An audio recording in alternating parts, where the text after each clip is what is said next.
Hello crazy consumer electronic fans, my name is Erica and today I'm going to be doing for you a full real-world review on the Nokia Lumia 900.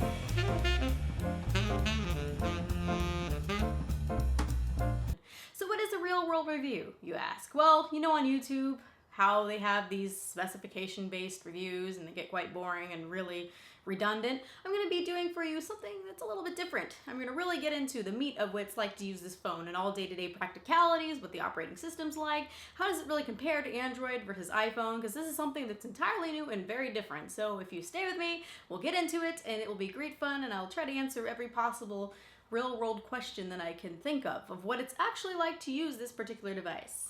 Alright, the first thing that I like to start with is the form factor of the phone and what it feels like. So it is a very interesting design that I haven't actually seen on any other phone. It's one solid piece of polycarbonate plastic, which is pretty awesome because if you scratch it or drop it, whether you have the blue or the black version, it's one particular color all the way through. So you probably won't see scratches as easily. So that's definitely a plus. It is Gorilla Glass. It's a 4.3-inch screen. So I haven't put any screen protector on it so far, and it's held up really well. I've had it in my pocket all week, pulling it out, messing with it, doing this and that. So it actually looks pretty substantial as far as the glass goes. So thinness, it's really thin phone. It feels very heavy. It doesn't have any type of creaking or anything. I love that. It's awesome. See, when I had the iPhone 4 before, and what I didn't like about the iPhone is what a lot of people do like, is it's all glass, and it would freak me out all the time, like I'm gonna drop it, and it's gonna shatter the back, and it's gonna look ugly. But this is very hardy plastic. I love this. This is awesome. The camera also doesn't protrude, and it looks very nice, very stylish. So it's pretty cool. And as far as size compared to other phones, this is, the king of Android, the Galaxy Note. It's, not too big, not too bad. So I'll actually do a pocket test. That's what I actually love to do, is play dress up and put on my dad's pair of jeans. Is that weird? That's probably weird, but it's kind of funny, so I'm gonna do it. So hold on one second. All right, so here we have girl jeans. Girl jeans are always more snug and tight fitting as opposed to dude jeans. So you can see that it's actually, I love the really thin form factor. So you can just stick it in your pocket, goes like so. I can't really feel it. Not too bad. I can sit down without many problems. It does hit here for me, but that's because these pants are very snug fitting, like all female jeans. So it's not too bad at all. I love that. I mean, that's awesome. As compared to something as huge and behemoth-like the Galaxy Note. See, this is like the biggest phone that you can possibly think of. That's huge. That's kind of... I walk around with my Galaxy Note like this anyway, so I don't really care, but you can see that not so good fitting.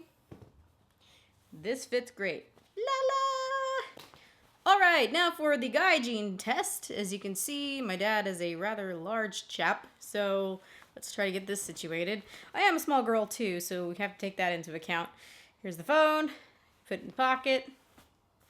You can't feel that at all. I mean, that's awesome. You actually have to kind of fish for it. Nope, that's not it. There we go. Yep. Ta-da! See? Not bad at all. So you don't have to worry about size as far as this guy.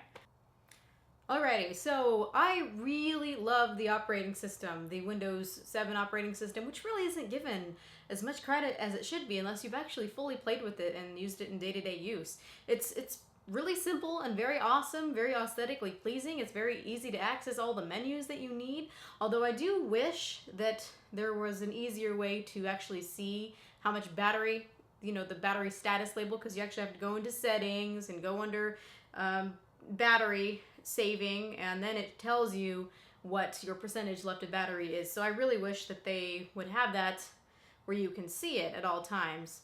One thing about the operating system is that you can't actually have a cool background. It's just going to be the tiles and the black, or you can switch it and have it be white and have still color tiles. The only place you can actually have that type of customization is on the front screen. It's kind of old school like Apple in the very beginning where it could only be black.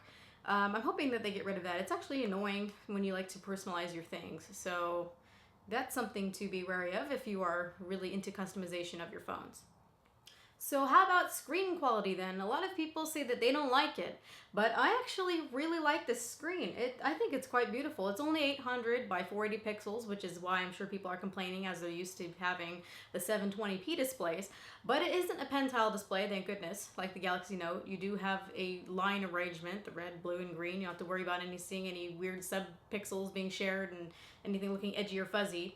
But since it is a little bit low resolution, you do see some jagged areas on text, but that really doesn't bother me. The AMOLED screen itself, I think, is quite pretty, and the color saturation is absolutely beautiful as well. So I noticed while watching a movie on this guy, Netflix, versus looking at it on the Galaxy Note, that the color saturation and representation is a lot better. So this does show really vibrant, true colors. I really love it for that, especially because the Super AMOLED, the Super AMOLED Plus displays have a lot of issue with showing weird colors, especially during black. That's another thing that I wanted to say, is that my Galaxy Note, it's quite frustrating that anytime you see something black during video or in pictures, it shows kind of grainy, clipping, where it just doesn't show black correctly. It looks purple or green or something else, like really messy and ugly. This has no problem at all. It's a clear black display, which is the technology. This is what Nokia calls this. So it's so pretty, you guys. If the screen is holding you back from getting this phone, I know it's not extremely high resolution, but don't listen. Go in the AT&T store or wherever and play with it yourself. You'll see that it's actually quite pretty. So I really like it. That's really all I have got to say. So how about social networking integration? On this phone, I can say that Windows has done a phenomenal, fantastical, awesome job making this a definite point to do all your social networking needs. It's so cool. I really like it. I'm sorry, I'm just getting really excited because I finally see something that works right, and it's just so cool. Okay, so I'll just tell you why it's cool. That's probably a good thing to tell you why something's awesome. So everything is integrated on this phone. There is a tile that's called the People tile. So if you go under the People tile, it's really awesome because you can see everything from Windows Live to Twitter to Facebook, and even your most recent messages that you have in your text message thread. So that's so cool. You can see exactly what you said to that person. Just say if I want to talk to my mom. No. How about my twin sister? I actually do have a twin sister. She looks nothing like me. I'll show you a picture. Yeah, well, because she's not here. But I gotta show you. I do have a twin. So I'm going to go into her tile.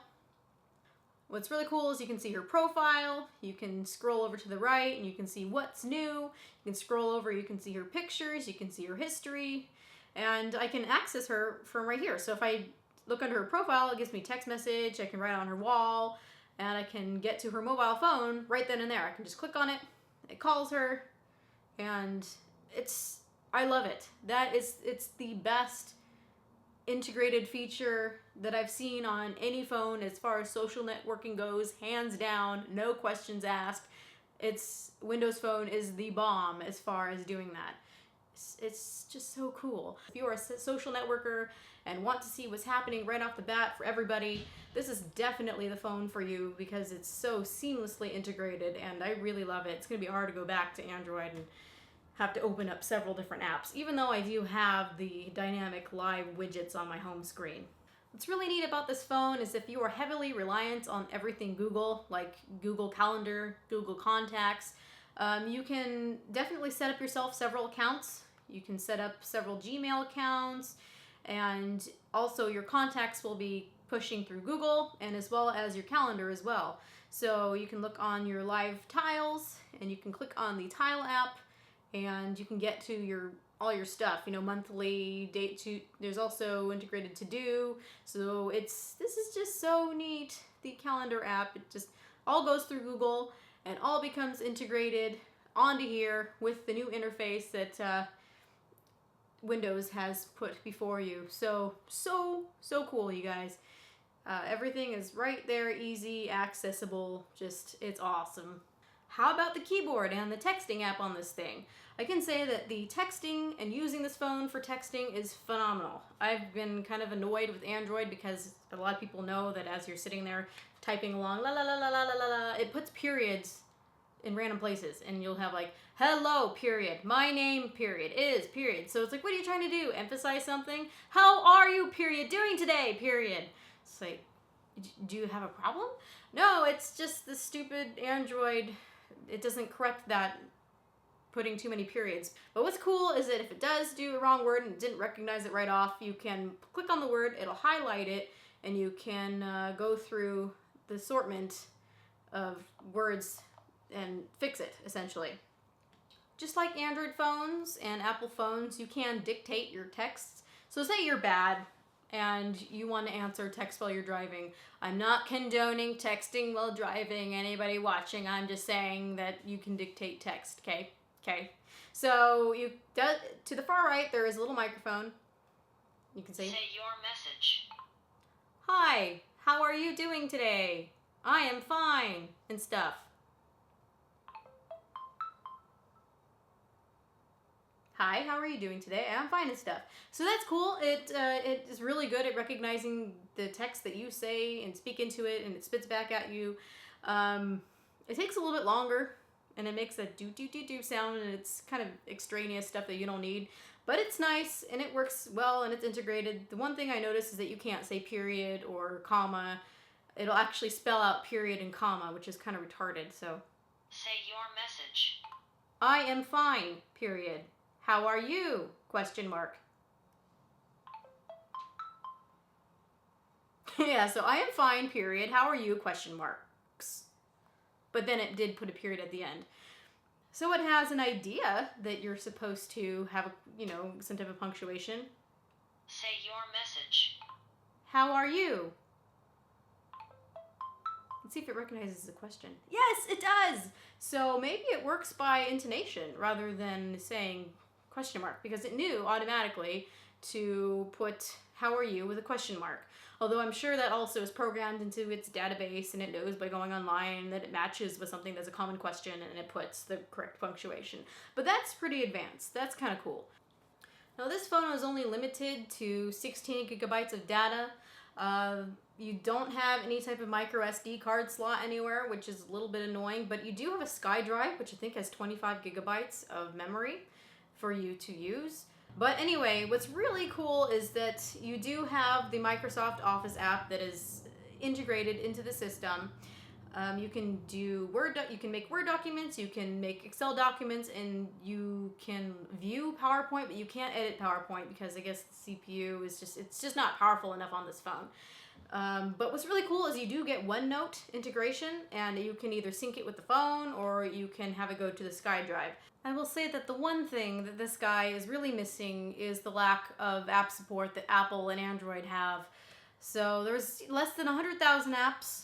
Hopefully they'll be catching up, especially when Windows 8 is released. I know that developers are being actually paid to create all kinds of apps, and I'm extremely excited for that. But right now, if you want to play, draw something with friends, you can't do that. If you want to play Cut the Rope, you can check out the Internet Explorer version of Cut the Rope, but it's extremely slow because there's not much processing power on this phone and very unplayable. And one thing I noticed is that the good apps are actually quite expensive. Under the market, they go from like $1, but a lot of them are up to $4.99. So that's unacceptable, especially when I can get it on my Android phone for free. But the point is that some of the apps are quite expensive, and I haven't actually been wanting to purchase many apps just for that reason. Although I have found quite fun free apps like Pen Gems. Check out Pen Gems, any of you guys who like Windows Phone. It's a really cool, awesome game. So really, I'm just hoping that the next edition, Windows 8, will have more apps, because there is no plan in development for several popular apps, which is a little bit of a bummer. But there are some games on here, rest assured. You just might have to pay a little bit more for them. So, it's okay. It's just, that's one thing that really disappointed me about this phone. So, how about actually using it as a phone? How's the call quality? It's not going to be a very great phone to you if it sounds like garbage. I can say that the reception is quite awesome on this phone. Not only that, but the call quality is great.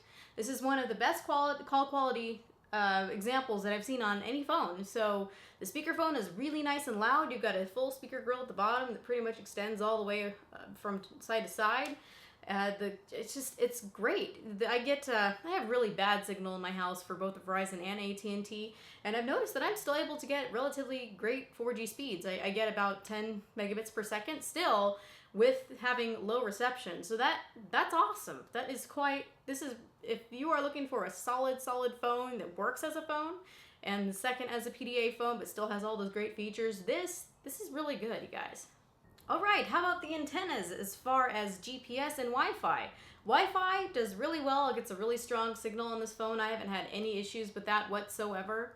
As far as the GPS, I noticed I had actually used this going to school the other day, and it kept losing signal. I thought that was the oddest thing. It's a relatively crowded, highway, and it just kept losing GPS signal like every couple seconds, and then it was really off.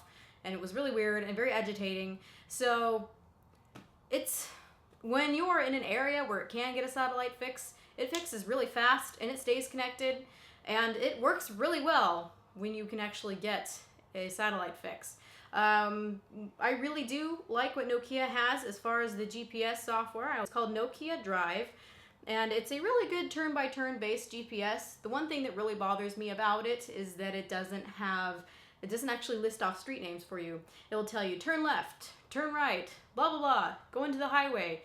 And that's a little bit scary because you won't know which turn off exactly. But what I can say is that it warns you constantly, turn now, turn now, turn now. Like in about 200 feet, turn, now turn. So you do have at least some reassurance that it constantly updates you. So even though it doesn't tell you in specific the street names, it really does work really well. What I really do like about this particular GPS software, Nokia Drive, is that really what's built and integrated into it is that it tells you how fast you're going. So some of you guys know that my car is a piece of crap, and the speedometer broke. So when I've been using this, I've actually known how fast I'm going, and I'm actually pretty accurate. So I'm pretty proud of myself. So the GPS, it's great when it works. I noticed that it was having a little bit of glitchiness. Maybe there wasn't a satellite that was in that area. But when it does connect, it works really well. It connects fast and it stays connected. So I don't know. I'm hoping that's just a fluke. You guys can test it out yourself as well. But it is a pretty substantial GPS. It also has, what's really cool is that you can download maps and have them on there if you don't have internet connection. And what's also cool is that you can choose several different languages. I had a really cool European butler, really heavy British accent. I'm like, hee hee hee. And my friend and his family were like, what? You're so weird. I'm like, I know, but I love doing this, so whatever.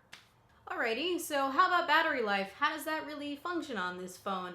Well, Windows Phone, what's really nice right now is that it does just need a single core because the operating system is so simple and doesn't have a lot of needs for heavy CPU processing. So the battery does last pretty long. I get straight through the day just fine without any issue or problem. So if it has really good battery life, even connected to 4G. I'm sure that the fact that I'm in a really low signal area does hurt the battery a little bit because it's constantly trying to make sure that it stays connected. But the battery is pretty good. Just for example, I'll take it off at 10 a.m. in the morning, 9 a.m. And I'm good till about 11 at night. And that's with pretty substantial use. Although the GPS, I do have to say, is a huge battery drain. I had the GPS on for about a half hour, and it drains about 1% per minute. So, it was a little bit over 20% by the time I'd gotten to school. I'm like, oh crap. So GPS is a battery hog. Oh well, just be wary of that, or maybe have something to plug into your car, car jack to charge it, car charger, one of those things.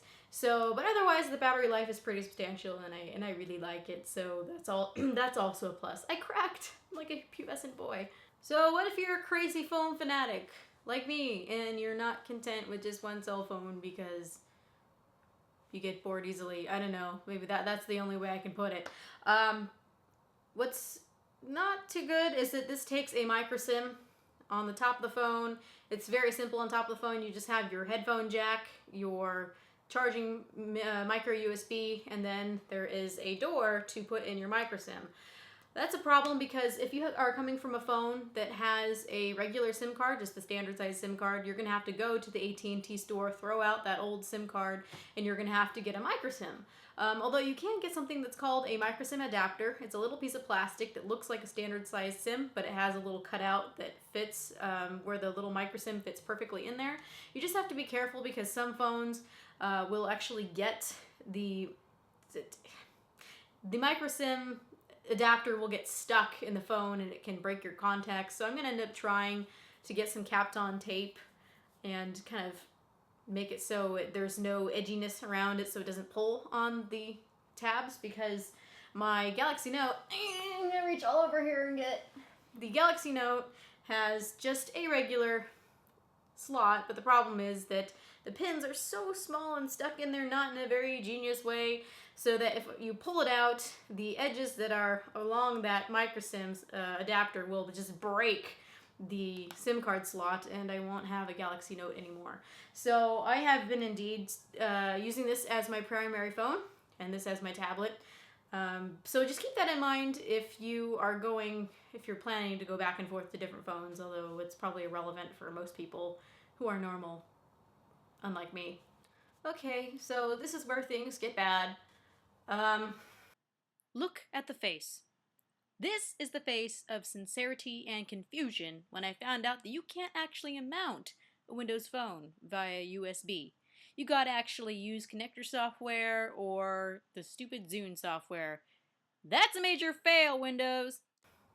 I'm really hoping that Apollo is released soon. This is going to be Windows' new operating system that's convergent between tablet and phone and desktop as well, which is really awesome, and I'm really waiting for that because they still use the Zune software, and the Zune is a very failed MP3 player. You know, what's a Zune? I don't know. But they do use Zune software, and you have to connect via your computer. You know, you can use your Windows computer, and the Zune software's in there. And that's essentially how you transfer videos. And that gets quite annoying because anytime you put a video on here, there's several formats. You can use MP4, so you can also, I think you can use, you know, the Windows Media video setting. But every time you put a video on here, it wants to convert it, like automatically. I have Harry Potter videos, I always use that as my example, that are put in the exact correct format that they're supposed to be in, H.264, and I put it through Zune software and it still tries to convert it, which takes an infinite amount of time. Alright, waited like an hour and a half and it was only like 6% done. So I'm like, screw this. This is horrible. So I'm hoping that there are easier ways to get movies on here. I'm sure there's some easy way that I'm just not thinking of, but the Zune software is going to try to convert it pretty much no matter what and put it on to your device, which kind of sucks and makes me want to punch it and throw it on the floor. But you can also transfer video files via your Apple computer. There's a software that's called Connector software, and it works pretty well. So you can use it with your with the Connector software, and it still takes like an infinite amount of time. So that's the biggest bummer as far as this guy, because it's such a pretty screen. You know, at least I think it's a pretty screen, and a lot of people will agree with me. And you do have some trouble getting movies on here. But if you're not a huge movie person, you're probably going to be watching Netflix, or you watch YouTube, then you'll be just fine. So if anybody has any comments or any further experience, please say something, because this is a huge deal for me. Because I mean, look, what I make videos and stuff, and movies are important to me. So help me figure that out. Maybe I'm missing something. So, how is the camera quality on this thing? This guy has a much hyped Carl Zeiss lens with a 2.2 aperture and it's wide angle. So that's a lot to think about when it comes to a camera. Essentially, it means it's supposed to work really well. It's supposed to do pretty well in low lighting, and it's supposed to get a full wide picture view of everything going on instead of a little tiny box. I can definitely show you some examples. I'm going to be doing them right from the camera, from the back camera and the front camera, and I will get back to you. Interestingly enough, this camera, the Carl Zeiss lens, 2.2 aperture wide angle, actually does have a few advanced settings on it. I did adjust the saturation to low because by default it seems to be a little bit on the high end. You can adjust the exposure. You can adjust, the lighting settings. You can adjust pretty much everything. So all I can say is that the camera really leaves much to be desired. Even though it's a Carl Zeiss lens, the limitations of the Windows operating system right now is that it can only be filming in 720p. So I'm assuming that has to do with just the processing ability, the fact that it's a single core. So once you get to Windows 8 and Apollo, that's the newest operating system, I know that you'll be able to use your 8 megapixel camera to actually film in 1080p. But I don't think that's going to ever happen on this Lumia. I think it's going to need to have more cores for that. Alrighty, so this is the front-facing camera that you can use for video chat. Hello! See how it does with white balance. It's alright. There's my dang dog, he's so retarded. Ooh. Oh. There's a lot of interesting things while adjusting to the lighting. Alrighty. I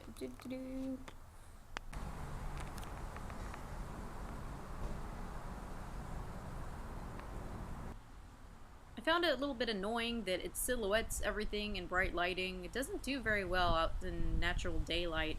It seems to make a lot of things that are really green environment look black. And you can see that it's starting to look a little bit better, but for the most part, it kind of goes back and forth. Susie!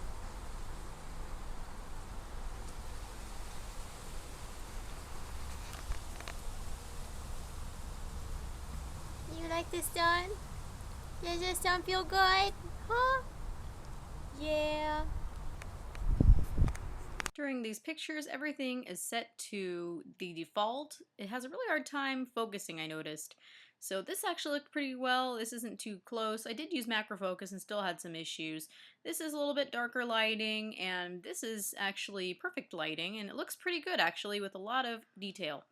A lot of the quality just depends on the environment. So, the camera, it's passable, but I'm not impressed. You know, I really like the camera that the Galaxy Note has and the whole Galaxy line, and even HTC's cameras are quite good. But I really was not impressed by the much hyped camera on this guy, which is really a pity because I know that Nokia and the Carl Zeiss lens combination are very capable of making a great, wonderful camera. Look at the N9. Go back and look at video shot with it. Go look at it. Ooh! I got a text message. Oh, that's another thing is that I love the system sounds. They're just so endearing and cute. So cute. Let's see if I can turn up the volume all the way. I'm one of those people that's really nerdy like that. It really matters to me, so I'm going to shut up. Hold on, listen. It's like a droplet of water. It's kind of refreshing. See? Yeah. That's the stuff. So the system sounds, it's just really fun to use this phone is the point. It's just so easy to slip and move through all the tiles. And if I can do it correctly, everything just loads really nicely. And it's great.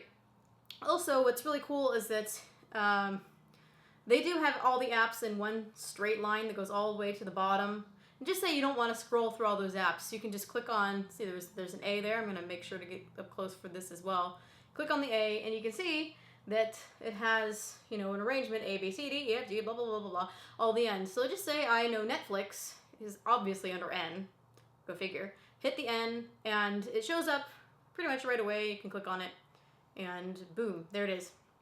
So overall, for the price point of $99, and it's actually free because there was a lot of issues that Nokia had first released their firmware and it was having trouble with getting people to connect to the network.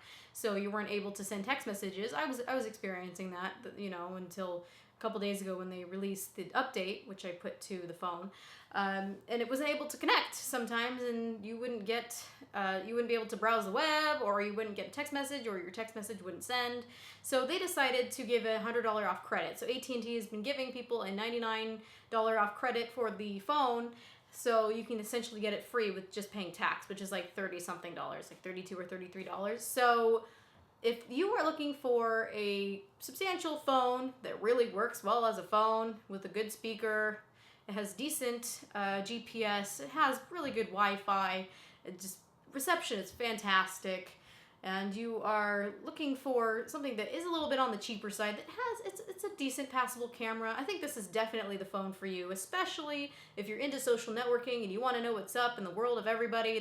Everything is seamlessly integrated. It's extremely easy to use. I really like it. The texting app is phenomenal.